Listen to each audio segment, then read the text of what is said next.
Good evening. A major Vancouver developer is under investigation tonight after a CTV News report on a stalled downtown condo project.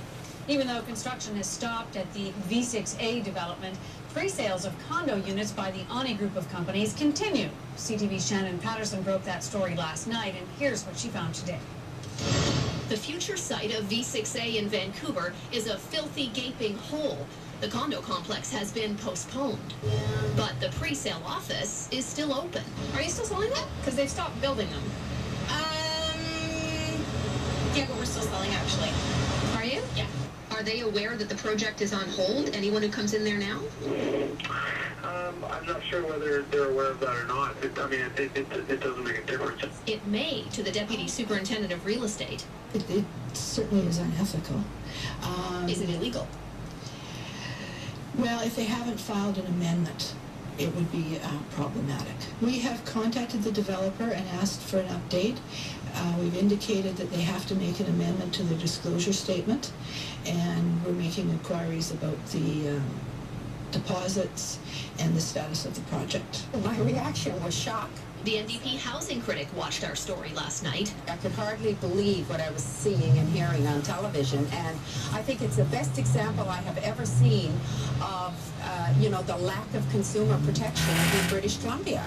Any new protection for pre-sale buyers would start with the finance minister. If there's ways that we can strengthen the regulations and the procedures that developers must follow, then we're certainly willing to take a look at those.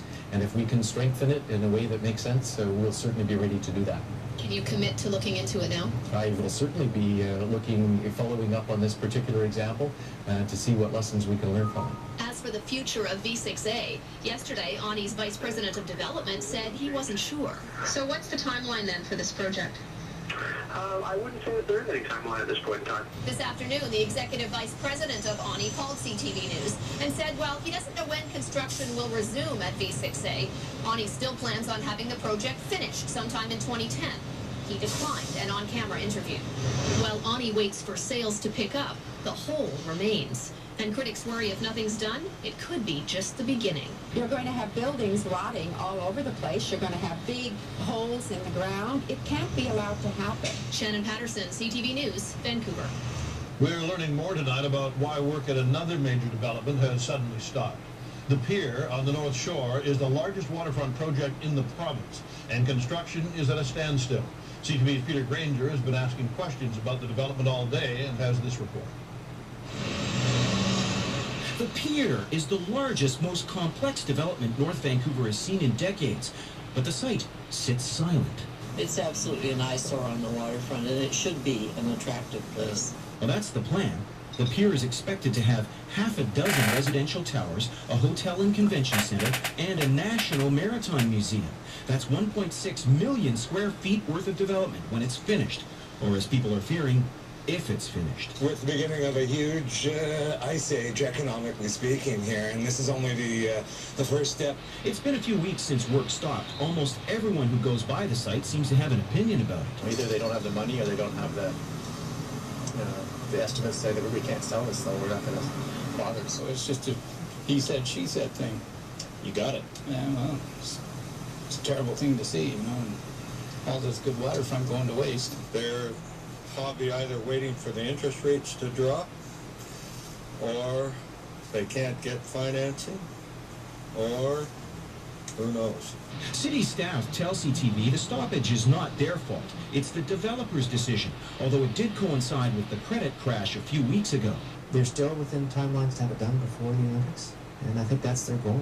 The mayor is cautiously optimistic this is just a pause, not a full shutdown. The developer is putting its resources into doing subdivision and doing all those other things it needs to do in order to have the whole site work. So my understanding is that they do not have financial problems. Hello, Pinnacle. Oh, hi there. It's Peter Granger calling. The developer declined an interview, but did confirm what the mayor said, that Pinnacle International has stopped construction to iron out subdivision issues. The developer says it will be at least another 4 or 5 weeks before work can resume. Peter Granger, CTV News, North Vancouver. With major projects delayed or collapsing, it's no wonder there's been a shift in the pre-sale market. From a selling frenzy to some developers now sweetening offers to try and make a sale. CTV's Maria Weisgarber is looking at how things have changed and asking whether a pre-sale is still worth your money.